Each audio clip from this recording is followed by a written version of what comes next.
All right. Um, Hopefully you can hear me. It's gonna be a very short stream. Good morning.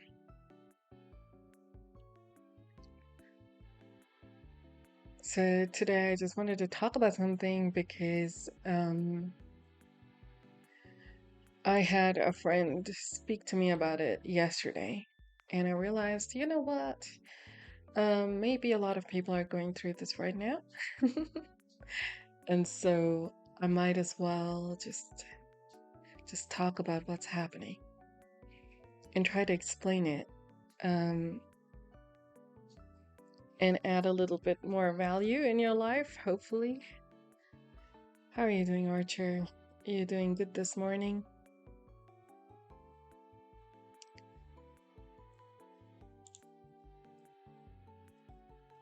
I hope you're doing good this morning. Existing. I feel that. All right, so let's just get to what I wanted to talk about real quickly. Because I don't have too much time. I have a friend coming over, and then I will be going to perform um, at a different place for Christmas. We are singing carols today. Um, let's see if I can set this up real quick. Um,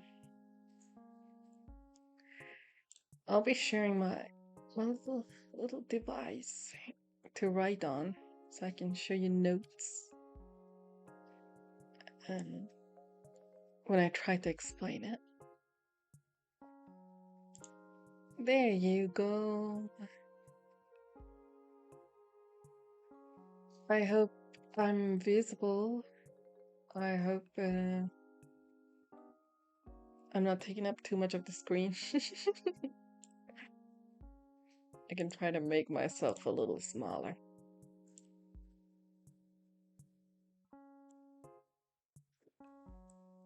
As much as I'd like being the main attraction, you know? Sometimes I have to become tiny. That's fine. There you go. Much better, I feel.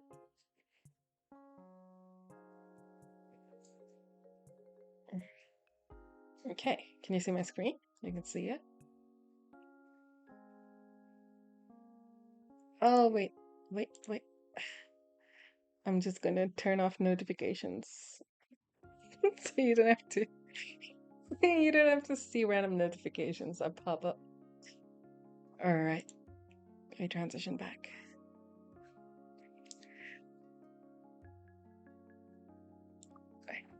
Alright. So I don't know if you guys saw the title of the stream, but that's basically what I will be talking about today.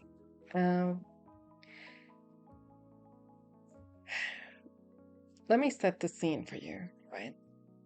And then we'll go from there.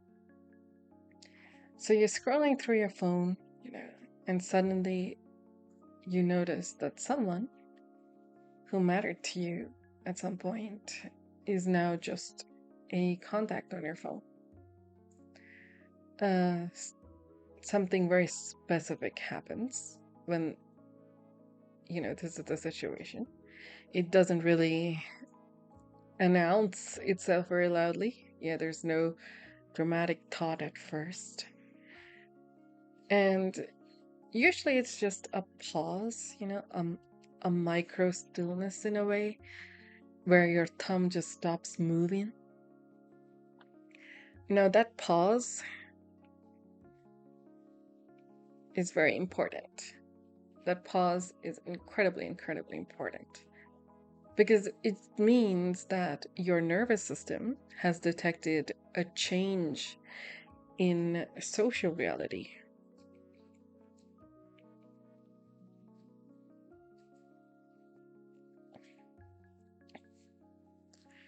Right? So, therefore, this pause is incredibly important. See, us human beings, right? We're not wired to track relationship as abstract concepts. So we look at relationships as, sorry, I was gonna cough and caught myself. So we look at relationships as something that is living and that is ongoing.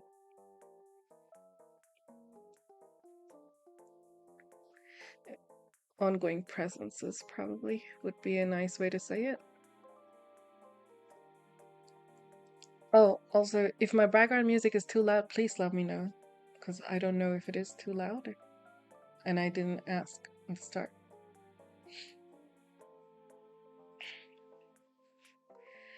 Okay, so when the relationship, shifts from being very alive and responsive,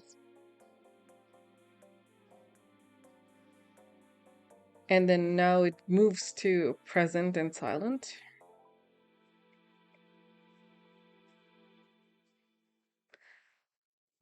the brain kind of becomes confused. There's a weird confusion that is experienced before it experiences sadness, right? So confusion is the first emotion that you feel um, when it comes to emotion of loss, right? So let's look at how the brain understands people in the first place, right? People. We'll look at this first. So from infancy itself, the human brain kind of learns people through patterns. So, um, let's say you have somebody who responds when I reach out, and then you have somebody who shows up when I'm distressed, right? Um, or you have someone who shares time, language, maybe some emotional space.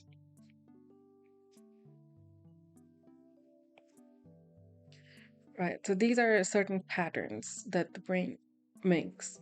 And then over time, the brain builds a certain internal representations. Internal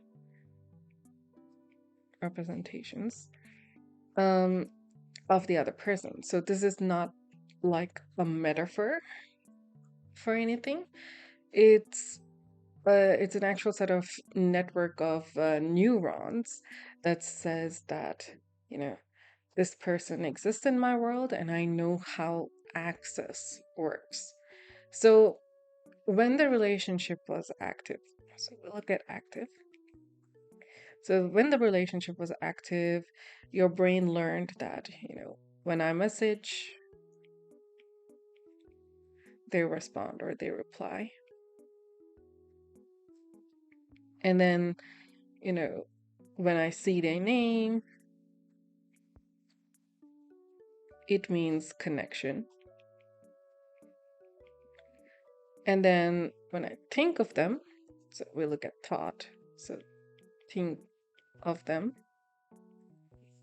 there is emotional warmth, and then tension or safety or excitement. Some kind of emotion happens when I think of them. So now when you see that same name and nothing happened, like when you see their name on their phone or in your feed, in your contacts, the brain doesn't just go, oh, okay, right? So here your brain thinks, oh shit, the pattern has broken.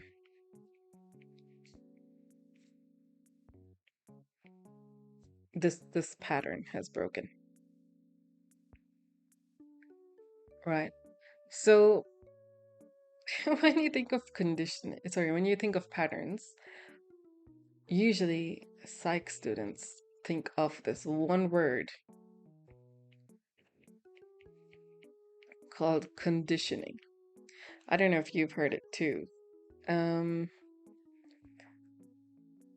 I hope you have. So this is where the infamous Pavlov and Skinner experiments come here.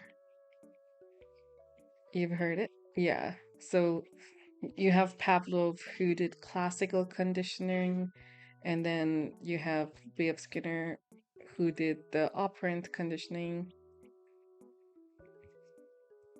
So classical conditioning here would be the experiment that we all know about, a puppy. And basically you have a certain, so you have a dog, and then you ring a bell before you give it food, and then it salivates. So the next time, every time the bell rings, the dog automatically salivates, expecting food. Right? So that is what classical conditioning is. And operant conditioning, there was supposed to be a little pigeon or rat, depends on the experiment. But basically, they learn about reinforcements and punishment. So there was a light source, and every time the pigeon pressed a button or rat pressed a button, food pellets would drop.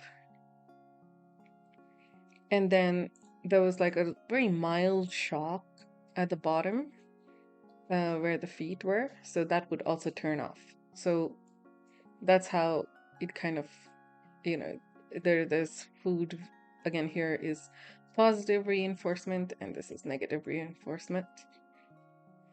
We'll look at it in more detail later, but basically there's the concept of reinforcement and punishment, right? So you do something, if you get reinforced for it, you will do that behavior more, and if you get punished for it, you will do that behavior less, right?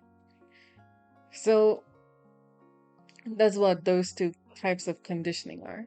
So let's look at what the conditioning is in this situation, right? So at some point in the past, this person kind of became, so we'll take person over here. This is the person in your contacts that you're missing. So this person becomes associated with some kind of reward over time, right? So this reward is not necessarily pleasure, but let's say it is emotional relevance. Maybe you can call it that. So their presence actually meant something. So your brain paired their name and their photo. Whoops, what happened? Excuse me. Okay, so it paired their name, their photo, maybe a notification sound.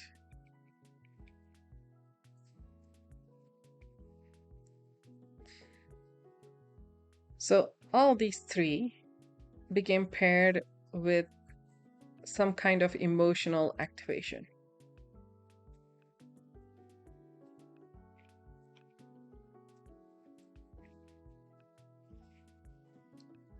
Right? So now that over here is conditioning. So when you fast forward to the present, you're scrolling casually, your guard is down, you see their name. Now, seeing their name is the antecedent. This is the trigger. Right? So now your brain automatically predicts the old outcome that was there. So that over here was basically connection, familiarity,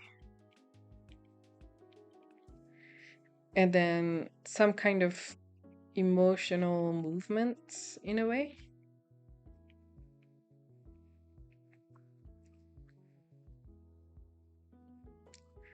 So the behavior that happens here. So we'll look at the ABC model here, right? So you have antecedent, and then you have behavior, and then you have consequences. So the behavior here,